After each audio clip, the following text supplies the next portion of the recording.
중국을 근대화로 이끌며 아시아 최초 공화국 탄생을 알린 신의 혁명. 이 혁명군 수뇌부에 유일한 조선인 장군이 있었으니 바로 김규흥이다. 군사가 이제 중장이거든요. 별 3개입니다. 그리고 이제 그 밑에 이제 별 2개 되는 분이 3분 정도가 있습니다. 그 중에 한 분이 이제 그 김규흥인데, 혁명식이라고 하더라도 그런 이제 그 중국의 혁명군 안에서 별자리를 가진 분은 그분이 처음이고 아마 그 뒤에 없었던 것 같습니다. 3.1운동을 배후에서 기획한 대표적인 독립운동가. 김복이란 또 다른 이름으로 일제 기밀문서의 수탁에 등장하지만 역사책에서는 발견할 수 없는 그 이름. 항일 무장투쟁의 선구자로 평생을 살았으나 늘 자신을 감춰야만 했던 김규흥. 지금까지 알려지지 않고 숨겨져 있던 그의 남다른 독립운동사를 추적해본다.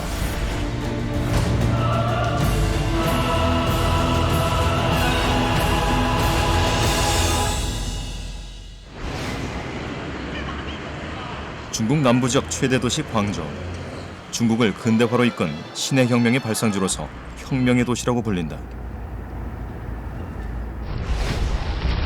1912년에 일어난 신의 혁명은 중국 근현대사의 큰 전환점이 됐다. 신의 혁명은 청나라 왕조를 무너뜨렸고 손문을 총통으로 한 중화민국을 탄생시키며 새로운 세상의 시작을 알렸다. 1616년 만주족이 세운 청나라를 대항해 한족이 주도한 신의 혁명. 손문 대총통에게는 그를 따르는 4명의 총독과 장군들이 있었다.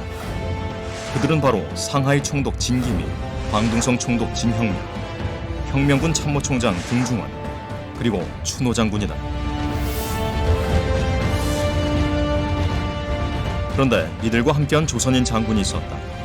혁명군의 장성인 추노가 쓴 회고록이다. 그는 김복이라는 조선인이 유일하게 신의 혁명에 장군으로 참전했다는 기록을 남겼다.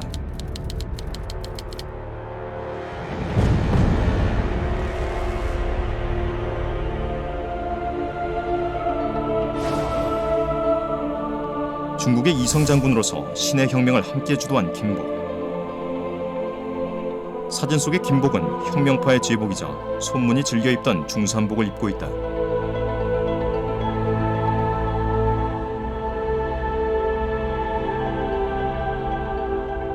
긴 칼을 든 당당한 모습.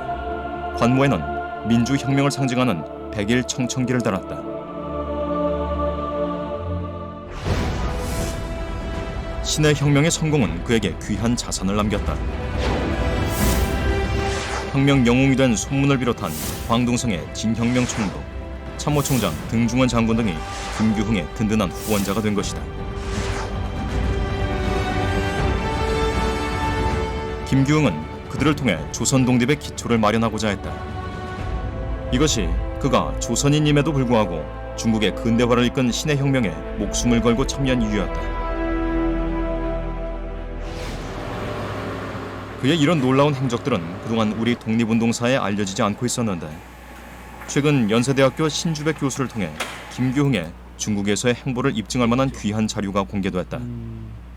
중국의 초대 총통이자 신의 혁명을 일으킨 손문과 김규흥의 만남을 증명할 만한 결정적인 자료가 발견된 것이다. 1915년에서 1916년 사이에 찍은 것으로 추정되는 이 사진은 이들의 교류를 증명하는 최초의 사진이다. 10년대에는 손문이 상대적으로 광동 지역에서 활동하는 사람이고, 김복은 상해 지역을 중심으로 활동한 사람인데, 은행을 만드는 과정에서 손문과의 연결 부분을 해나갈 때 상해를 중심으로 해나갔잖아요. 그러다 보니까 저는 개인적으로 상해 중심의 활동이 열릴 때에 만나서 찍은 사진이 아닐까. 중국의 혁명 장군으로서 대총통 손문과의 밀접한 관계를 만든 김규흥. 그의 항일 무장 투쟁의 실체는 어떤 모습이었을까? 재위 44년 동안 민족의 격동기를 겪으며 국군과 운명을 함께한 고종. 한때는 일본의 나라를 빼앗긴 힘없는 왕, 비운의 황제로 평가가 절하되기도 하지만, 고종은 1905년 을사늑약을 전후해 자신이 아끼는 충신들을 중심으로 비밀리 국내외에서 다각적인 독립운동을 시도했다.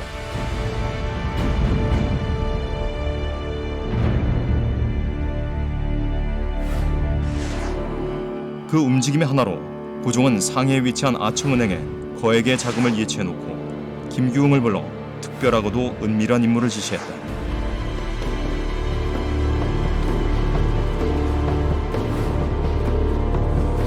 이런 고종의 비밀 계획은 후에 하와이에서 발간한 국민보라는 신문에 의해 기사화되기도 했는데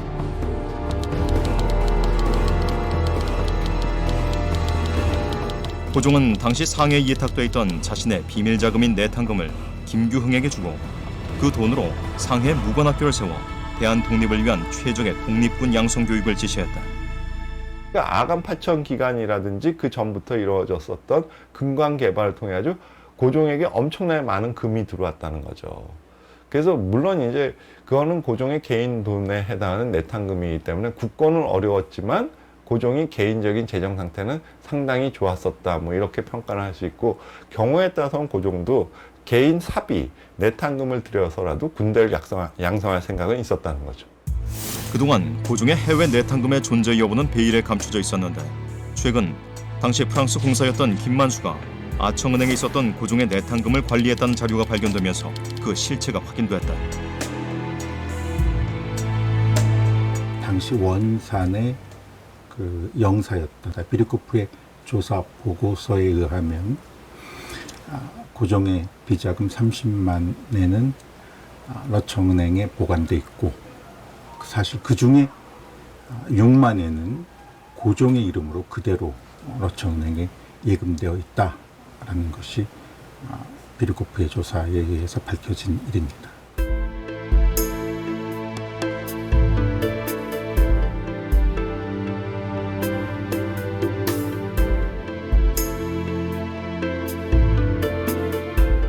왕족도 아니고 고위 관리도 아닌 김규흥이 왕의 비밀 내탕금을 가지고 국내도 아닌 중국 상해에서 독립운동을 하기 위한 무관학교를 세운다는 것이 과연 가능한 일일까? 제가 보기에 이제 확실한 거는 돈 3만 원을 황제한테서 받아서 나갔다 하는 얘기. 그리고 중국에서 그 손문의 신해혁명 할 때 관계했다는 거, 그건 충분히 있을 수 있고요. 제국 입문사 패턴의 활동의 하나라고 생각이 돼요. 제국 ing문사. 이태진 교수가 말하는 제국 ing문사란 어떤 조직이었을까? 김규흥이 고종의 특별 지시를 받고 무관학교를 세워 중국에서 독립운동을 시도한 것은 제국 ing문사와 무슨 관계가 있었단 말인가?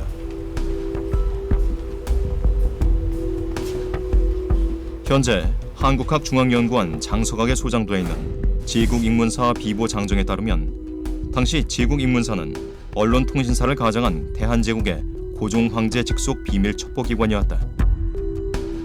제국 ing문사라는 것 자체가 사실 두 가지 기능을 했겠죠. 하나는 국내적으로 자신의 정적을 감시하고 탄압하는 그런 역할. 그리고 이제 또 하나는 이제 외세와 관련해서 어떤 정보를 수집하는 것. 제국 ing문사 비보 장정에는 활동 지침이 구체적으로 규정되어 있다. 제1조 본사는 제국 ing문사라 칭하여 사무소를 한성 중앙에 둔다. 제2조 본사는 매일 새로운 정보를 수집하여 황제께 보고하도록 한다. 가장 먼저 정부 고관과 서울주재 외국 공관원의 동정을 파악하고 외국인의 간첩 행위를 탐지해 황제에게 보고하는 첩보 임무가 그들의 주요 업무였다. 이들은 자신의 신분을 철저히 감추고 극비리 활동을 했는데 국내뿐만 아니라 해외 각지에 파견돼 오로지 고종의 특명만을 받아 작전을 수행했다. 고종은 그 ing문사의 정보 요원들을 이제 중국을 비롯해 이제 미주에서도 일부러 파견을 하게 되는데 국제 정세 또는 거기에 관한 관련된 동향을 파악하기 위한 목적도 있었다고 여겨집니다.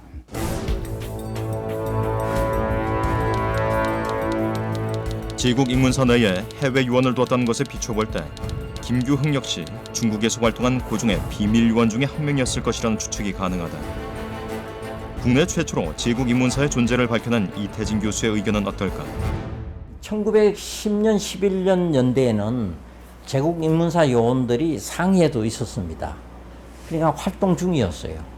그러니까 거기에 황제 돈을 가지고 나왔다고 그러면 제국 인문사 측하고 연결이 돼 있을 수밖에 없습니다.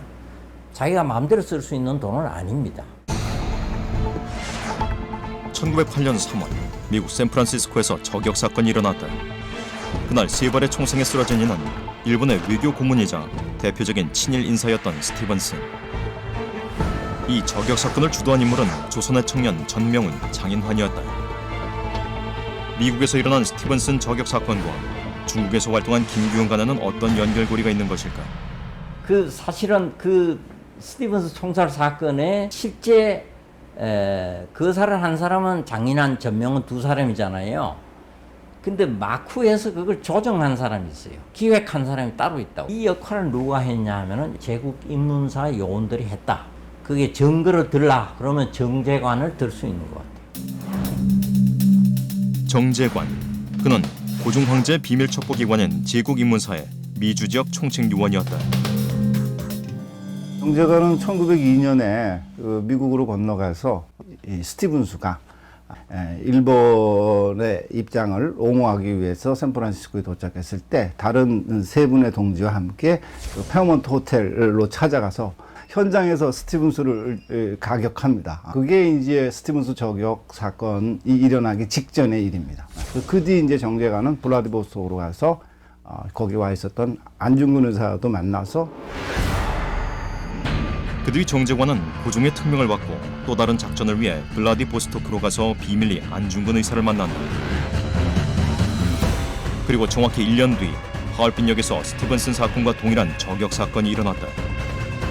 그것이 바로 대한민국 독립운동사에 큰 획을 그은 안중근 의사의 이토 히로부미 저격 사건이다.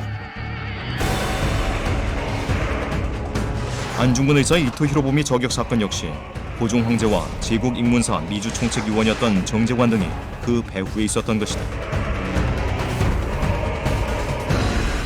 결국 이 대한 고종 황제의 이러한 그 항일 이 비밀 조직은 뭐 결론적으로 말하면은 해외 이 항일 독립운동의 그 토대를 만들었다 이렇게 얘기할 수 있죠. 그래서 이 그런 견지에서 이 범죄 이 김규흥이라는 분의 관계 자료들을 보면요. 김규흥이 제국 인문사 해외 비밀 요원으로 상해에서 활동한 성과가 인정받은 것이었을까? 순종실록 제4군의 기록을 보면 정육품이었던 김규흥이 1910년 정3품에 임명된 사실을 확인할 수 있다. 자신에게 충성을 바치는 자들에게 많은 지원을 하고 뭐 그들을 파견을 하고 우리는 어쨌든 그것이 비록 자신의 황제권을 지키기 위한 것이라 할지라도 그러나 그것은 궁극적으로 우리 나라를 지키기 위한 것이었기 때문에 그거는 저는 인정할 부분이 있다고 생각됩니다. 당시 귀족도 고위관리도 황제 측근도 아니었던 김규흥이 고종의 비밀 자금으로 상해 무관학교를 세우려 했던 것은 제국 인문사와 무관하지 않을 것이라는 견해다. 해외의 그 항일 독립 그 운동의 그 움직임이 제국 인문사 조직을 매결해가지고 상당히 광범하게 이렇게 벌어지고 있고 적어도 1919년에 고종 황제가 이 붕어하시기 전까지 는 이 조직의 활동이 분명히 있었다. 그 김규흥이라는 사람도 상해 홍콩 지역의 그 활동자로 한 게 아닌가 그런 생각이 들고요.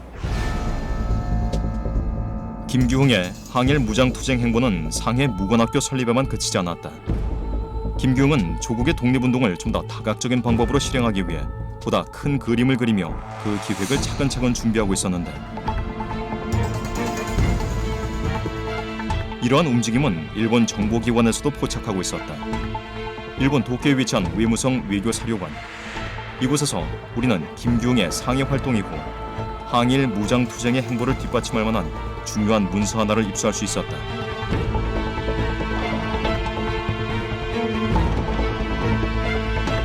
김규흥은 중국의 혁명 세력은 물론 일본의 적국이었던 다른 나라들까지 이용해 조선의 독립을 이루고자 했다.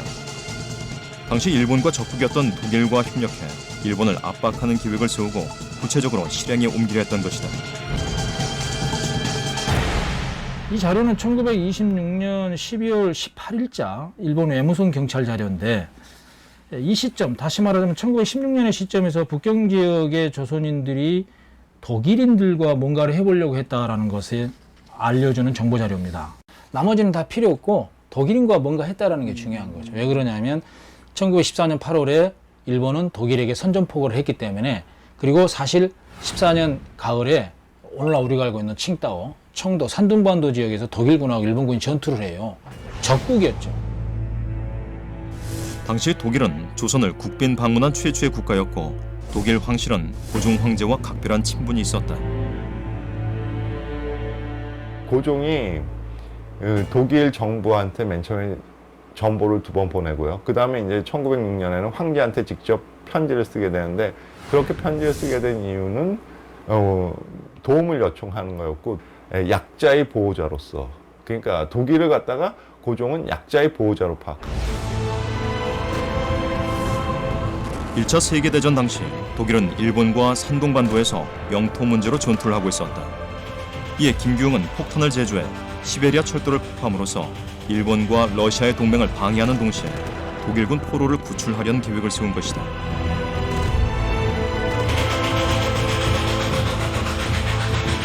이와 관련한 내용은 조선인과 독일인의 내통 음모건으로 1916년 9월 15일자 일제 기밀 문서에도 등장한다.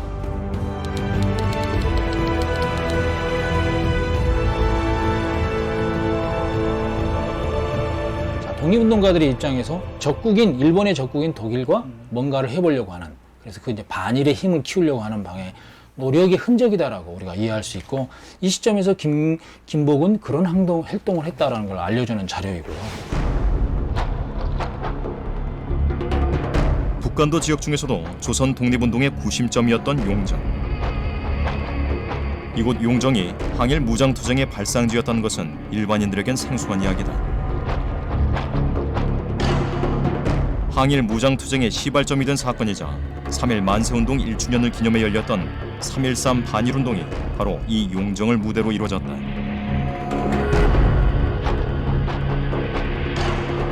3.13 반일운동은 이 지역에서는 시위운동, 집회, 무장대호 건설 계속됩니다. 바로 그 가운데 하나가 천보산 탄광에서, 탄광 부근에서 우리 조선인들이 대거 모여가지고 반일 집회를 하고 혈, 피로서 일본적으로 싸우던 맹세를 합니다. 당시 독립신문에서도 자극적인 기사 제목으로 이 사건을 비중 있게 소개했다. 오늘은 유혈혁명대회라 명명하였노니 그 뜻을 아는가? 피를 흘리지 아니하면 안 되는 이유를 말하리라.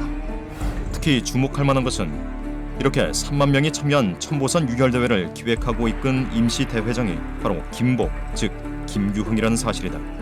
이 3만 명이 모여가지고 이제 일본하고는 뭐 외교고 뭐 이런 것은 이제 필요 없다. 오로지 결사항전하고 피로서 이제 일본하고 싸워야 된다. 그래서 이제 그 유혈혁명대회라고 합니다. 여기에 이도훈이라는 분하고 이제 범죄 선생님하고 이제 이렇게 이제 두 분이 이제 임시 의장으로 이제 뽑히는데. 그동안 쉽게 자신을 드러내지 않고 대구에서 독립운동을 기획하고 실천했던 김규흥이 전면에 나선 천보산 3.13 반일운동은 어떤 성격의 항일투쟁이었을까? 피해 유혈투쟁을 결의한 천보산 현장으로 향했다. 1920년 3월 13일 이곳 천보산에는 무려 3만 명의 조선인들이 모였다. 당시 북간도에 살고 있던 조선인의 수가 약 10만 명 정도였던 것으로 볼 때 그 열기는 실로 어마어마한 것이었다.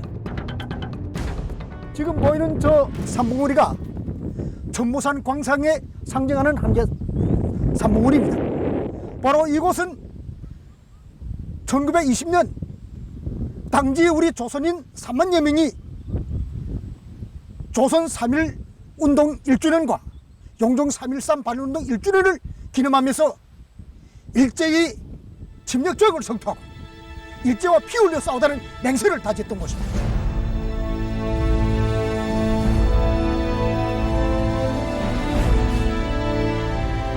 김규흥은 파리 강업회의의 실패를 통해 더 이상 외교만으로는 독립이 불가능하다는 것을 깨닫고 무장투쟁의 필요성을 절감하게 됐다. 한미운동이 워낙 강하게 진압이 되고 당시에 파리 강화회의라든지 여러 가지 국제 일강들의 무슨 회의 같은 게 있습니다. 그런 회의를 통해서 우리의 어떤 독립 의지를 이렇게 과시하고 이런 호소도 하고 있습니다만은 되게 그런 것이 성공을 거두지를 못합니다. 그러다 보니까 결국은 우리 힘으로 무장투쟁을 해야 된다. 뭐 이런 흐름이 새롭게 대두된 것 같습니다. 항일운동에 도와선 3.1운동의 1주년을 기념해 열린 천보산 3.13 3만 명 유혈대회는 단순한 기념 집회 이상의 의미를 지녔다. 만주 지역뿐만 아니라 중국 본토에서 준비되고 또 거양대 투쟁은 당시로서는 뭐 일본과 전면전을 벌이는 것이 아니었기 때문에 겉으로는 잘 드러나지 않지만 그 향후 대일 결전을 벌이는데 중대한 토대가 되었고 또 그 의미 역시 그것을 배태시키고 발전시킬 수 있는 밑거름이 되었다는 점에서 중요한 의미를 지닌다고 생각합니다. 특별히 이곳 천보산 탄광 지역에서 살았던 조선인들은 그 어느 지역보다 독립운동에 대한 강한 의지로 반일 열기가 더 뜨겁고 대단했다.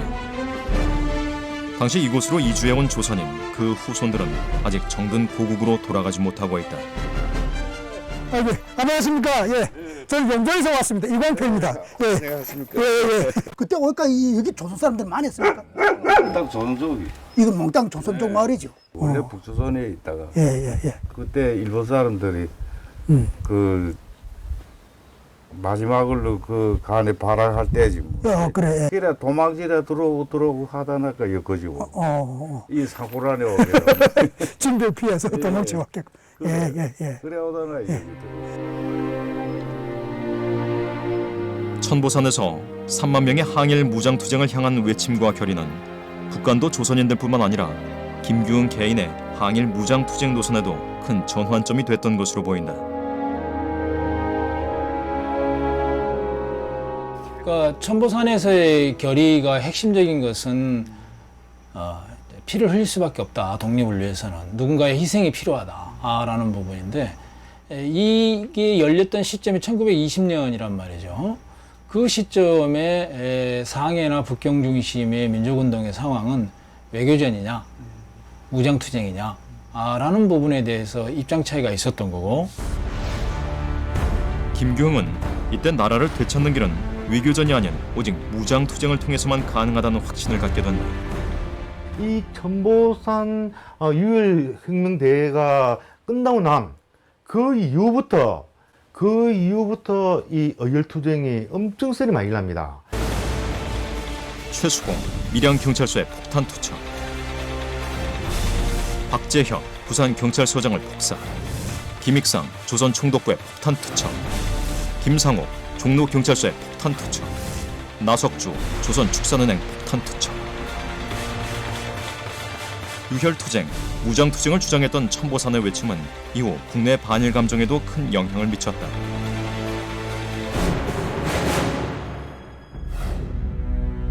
그리고 1920년 김규흥은 홍콩으로 건너간다.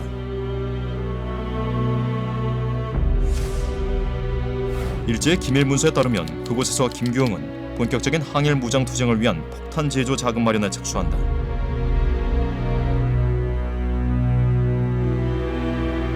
1920년대 대한민국 독립을 위한 항일 무장투쟁의 전초기지 역할을 했던 중국 상해. 왜 김규흥은 폭탄 제조를 위해 홍콩에서 상해로 돈을 보냈던 것일까? 到这以前这地方是法租界所在。那当然，我也住在市南路，也住过，都是法租界。 김규흥이 일제의 감시를 피해 폭탄을 제조할 장소로 상해를 선택한 데에는 특별한 이유가 있었다. 폭탄 제조 기지로 사용된 상해 전자방 지역은 당시 프랑스 지배를 받던 자유구역으로 다른 지역에 비해 비교적 활동이 용이했기 때문이다. 这个地方就是现在上海有名的田子坊，现在是一个有名的艺术街。那这个以前呢，在上个世纪20年代的时候呢，也是法国的租界地。特别是在这个附近呢，有很多韩人在这里边生活，也有一些独立运动人士在这里边活动其中呢，也是一列团团员在这边活动的一个主要的中心啊。根据资料啊，根据现在的研究呢，在上个世纪20年代前期的时候，一列团在这个附近制作一些炸弹，有很多制作炸弹的场所。据传现在能知道呢，大约有12个秘密制作炸弹的这个场所。 김규응은 상해 전자방 지역의 안전 가옥을 빌리고 중국의 폭탄 제조 기술사를 초빙해 무장 투쟁을 위한 교육과 무기 제조를 동시에 진행했다.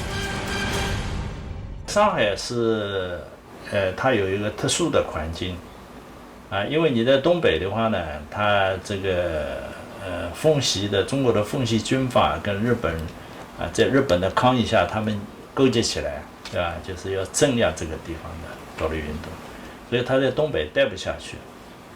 那么上海因为有租界，而且他们主要在法租界里面活动。这个法租界的话呢，是这个法国人管理，所以法国的总领事呢是比较支持韩国独立。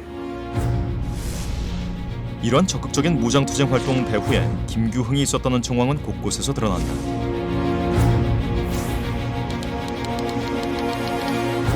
김규응은 상해에서 폭탄을 만들고 총포 화약류를 사용한 사실이 발각돼 일본 검찰에까지 정식으로 기소당한다.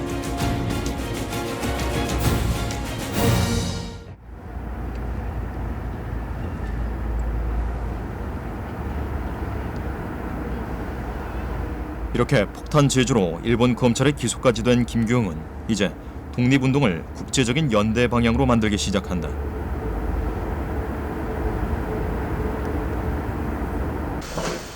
김규응의 후손 김상승 씨는 집안 가보로 내려온 사진 한 장을 통해서 그 배경을 확인할 수 있었는데. 안녕하십니까. 안녕하십니까. 어서 오십시오. 네. 예, 오랜만에 뵙습니다. 앉으시죠. 예, 감사합니다.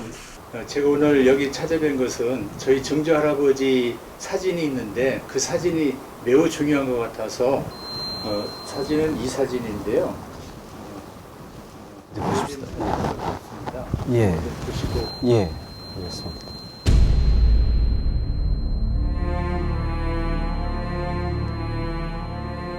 예, 이 사진을 보니까 이거 굉장히 중요한 그런 사진인 것 같습니다. 예, 여기에 이제 여운형 선생님이 계시고요.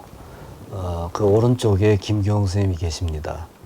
또 바로 옆에는 중국의 신해혁명 이후 시기부터 아주 중요한 그런 진혁명이라고 하는 중국 발음으로는 천종민이라고 하는 군벌이 있고요. 그리고 이 사람은 아마 이게 장주회의라고 한다면 당시 대표로 상해에 파견되어 왔던 포타포프가 맞는 것 같습니다.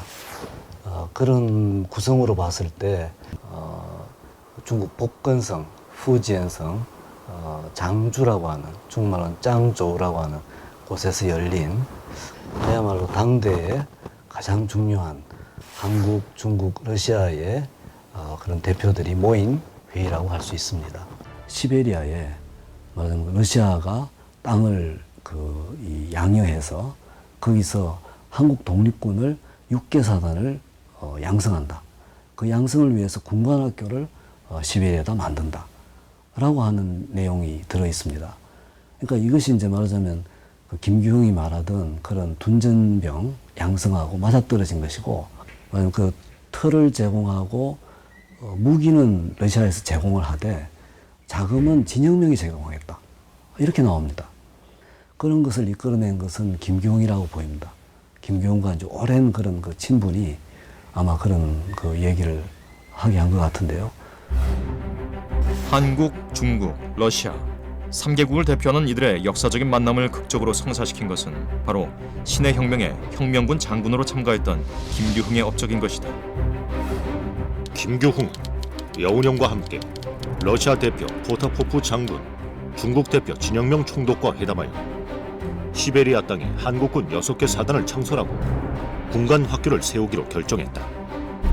어쨌든 그런 조건에 이제 러시아와 진혁명의 한국 임시정부에 대한 지원 약속을 받은 게 장주회의였고, 그 약속을 가지고 이제 7월 달에 안창호를 만나서 안창호가 이걸 맡아달라 이렇게 요구를 하는데 이 안창호가 아주 냉혹하게 거절합니다.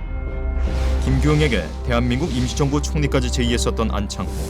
그러나 그는 그 당시만 해도 김규흥의 무장투쟁 논의는 동의하지 않고 있었다. 安昌浩呢，早期就到美洲去活动，然后呢，金复也是很早的时期就到中国来活动，所以呢，可以说是安昌浩是美洲活动的一个独立运动的代表者。然后金复呢，当时呢也是在中国，特别是在南中国，也就是广州这个地方革命根据地这地方活动的一个韩国这个独立运动的一个代表者。 실제로 김규흥은 상해에서 임시정부를 중심으로 활동을 하던 여타의 독립운동가들과는 달리 중국 남부 광저우에서 상해, 북경, 중국 북부 용정에 이르기까지 수천 킬로미터를 오가며 광폭의 독립운동을 전개했다.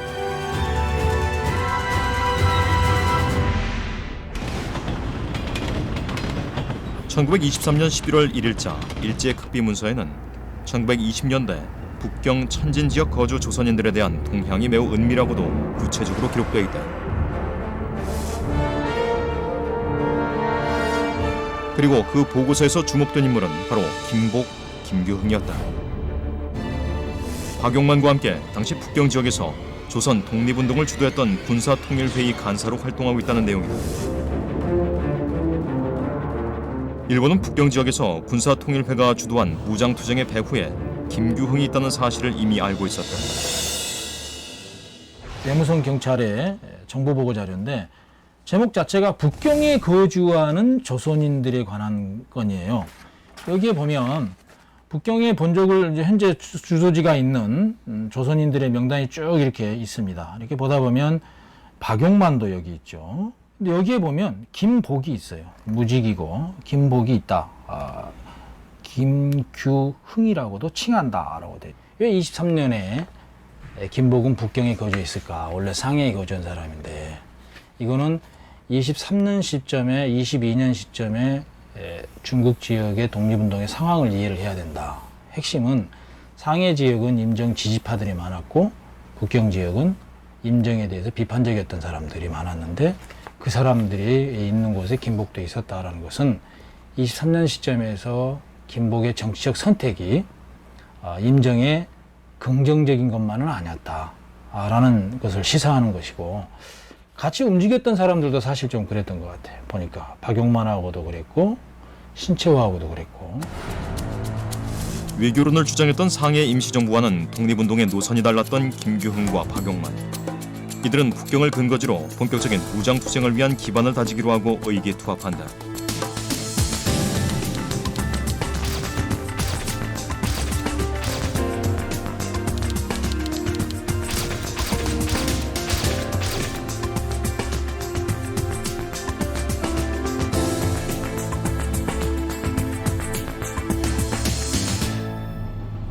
그렇다면 북경 지역에서 활동한 독립운동가들은 왜 보다 활동이 용이한 프랑스 조계 지역에 있던 상해가 아닌 북경으로 거점을 옮겨야만 했을까?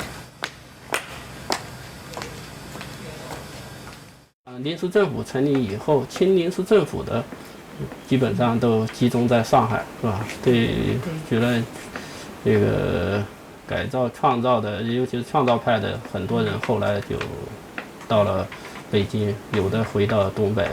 然后也有点政治上的分歧。 북경에서 김규흥과 함께 군사통일회를 조직한 박용만은 누구인가요?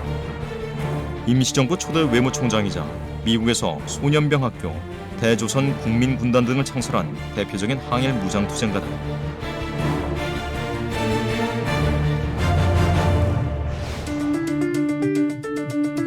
이미 미주지역 한인회에서 세력을 굳건히 유지해온 박용만과 중국에서 독립운동을 하고 있던 김규흥은 어떻게 만나게 됐고 함께 뜻을 모을 수 있었을까?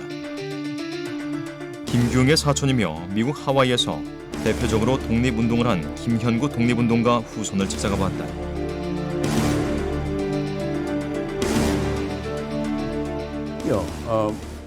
My father was in the military camp in Nebraska with Youngman Park, and later when Youngman Park assisted him also there. In 1921, he went to Beijing, was there with the Pak Yong-wan army. It was to mobilize an army, but also to raise funds to support. 미국에서 설립된 대표적인 독립운동 신문 국민보의 주필로 활동하면서 박용만을 도와 항일 무장투쟁에 앞장섰던 독립운동가 김현구.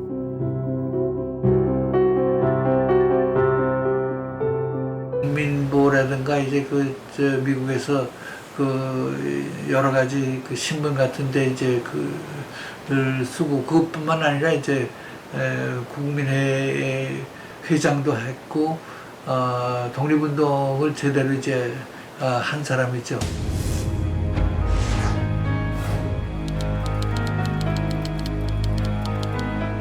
그는 1908년 김규응이 고종의 밀명을 받고 세우려 했던 상해 무관학교의 첫 교육생으로 뽑힌 인물이기도 하다. 김규응과는 사촌관계였고 박용만과는 독립운동 동지로 함께 활동을 해왔다.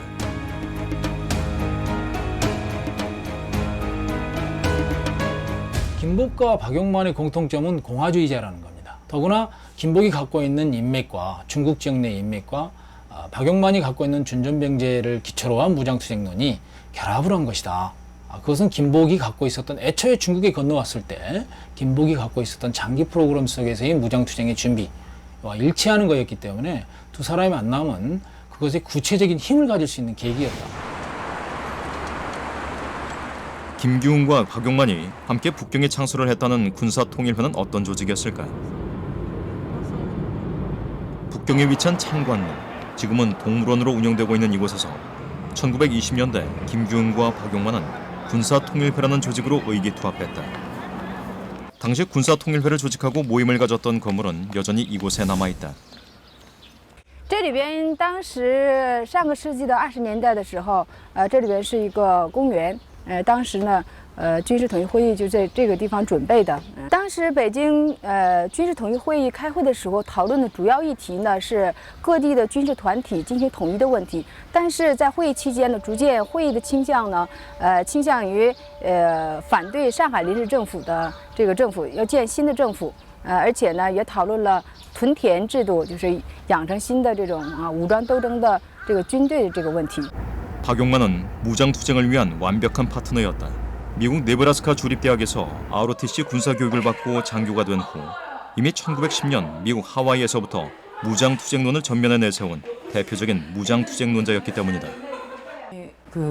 미국에서 활동할 때 박용만 선생님이 대한민국민의 기관지인 신한민보의 주필을 맡고 있었는데 범죄 선생님이 보내신 서신을 받게 되셨어요. 그때 그 서신 내용이 개간공사를 만들어서 자금을 만들고 그 다음에 한국인들의 자치제가 운영이 되는 토착촌을 만들자. 그래서 둔전병제를 하자. 그런 제안이었거든요. 당시 국내에서도 박용만, 김복의 둔전병제는 새로운 독립운동의 방법으로 상당히 주목받았다. 就是一方面他们在那里开垦种地，另一方面呢用各种方式参与了反对日本侵略者的这个斗争，是这样一个基本情况。那么有很多人就加入到这个抗日的队伍里面去了，他们在川军之前，他们都是朝鲜的农民。 김규응은 이런 자신의 둔전병제 추진 계획을 오랜 정치적 동지에게 털어놓게 된다. 바로 도산 안창호 선생이다. 도산 기념관에는 김규응과 도산 안창호 선생이 수년 동안 주고받은 여러 편의 편지가 지금도 보관되어 있다.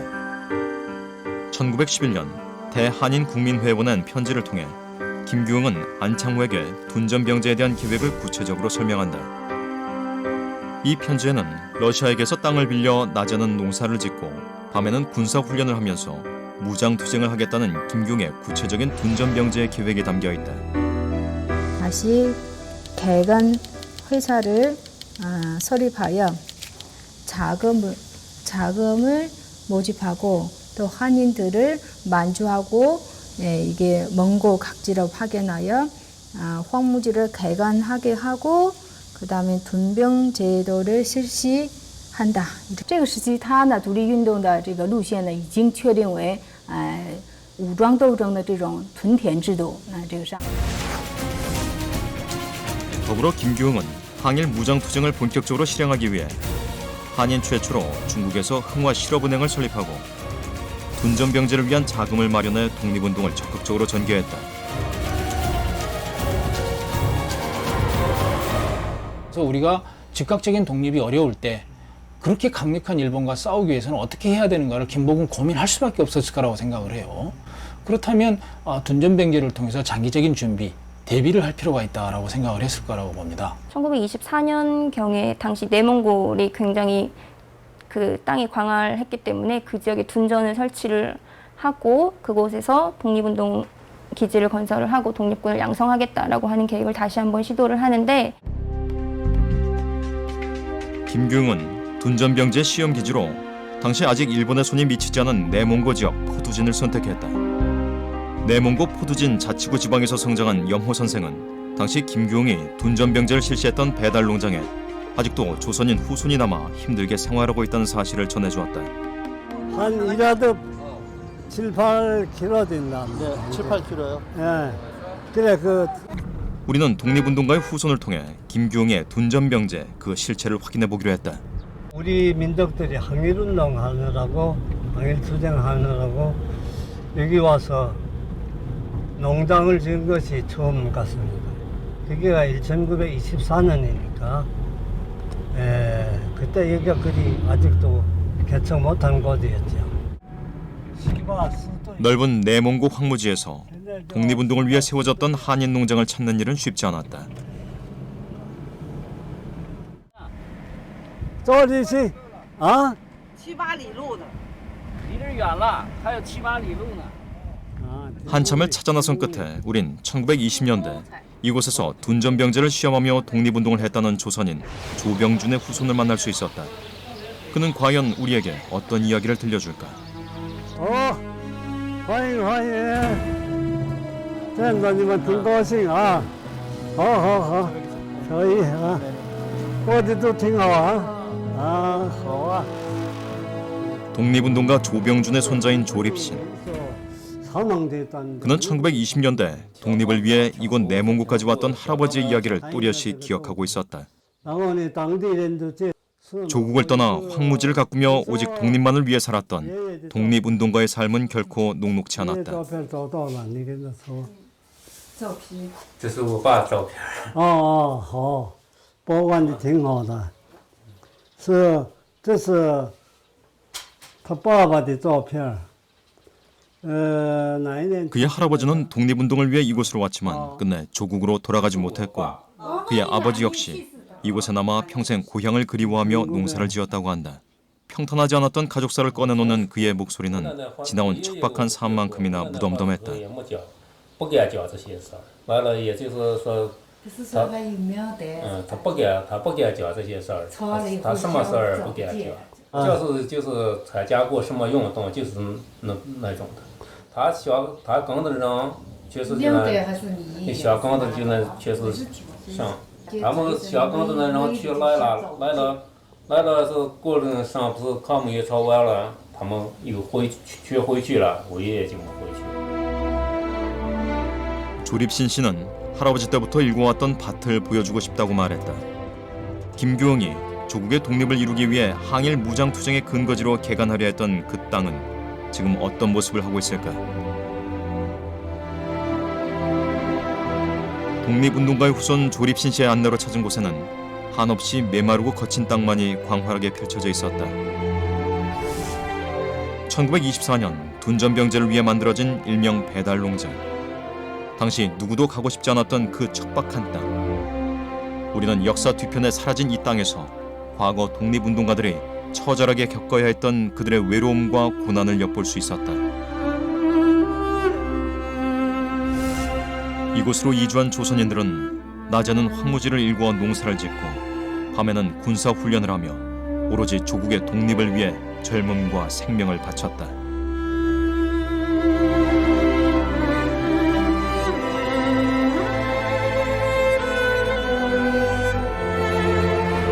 (1925년 3월 20일자) 일제 기밀문서. 김규응은 자신의 은행 직원을 이곳에 파견해 둔전병제를 적극 추진했고 김규응의 무장투쟁론을 거부했던 도산 안창호도 후에는 80가구를 이곳으로 이주시키며 동참한다.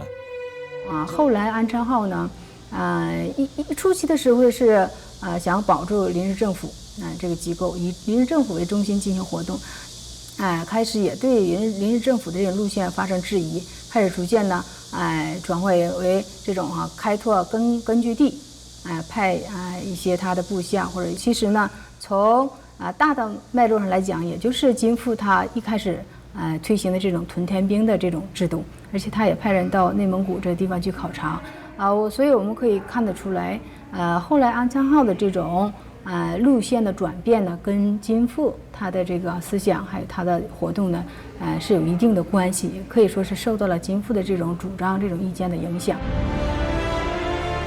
그때 김규웅이 추진한 둔전병제가 내몽구와 러시아 지역에서도 성공을 했다면 우리나라 독립운동의 역사는 어떻게 달라졌을까? 독립에 대한 큰 뜻을 펼쳤지만 끝내 그 성공을 보지 못했던 비운의 항일 무장투쟁가 김복, 김규흥. 1920년대 무장투쟁은 대단히 중요하죠. 왜 그런가 하니 10년대는 사실은 이제 워낙 엄두도 못 내는 그런 개별적으로 이제 준비하는 그런 시기라면은 30년대 넘어가면은 사실은 이게 벌써 이렇게 식민지 지배 기간도 오래되고 이러면서 사실은 독립운동이 좀 위축된다고 볼 수 있습니다. 그러다 보니까 자연히 1920년대의 여러 투쟁이 가장 빛나는 또 주목을 많이 받는 민족운동사 인물의 교과서에 나오지 않는 사람들은 거의 알려지지 않았는데 활동에 비해서 위상에 비해서 저평가된 사람도 있는데 이제 그 중에 한 사람이 안창호라고 저는 보는 거고 김복이라는 인물은 그보다 더 저평가되어 있는 인물이라는 거죠.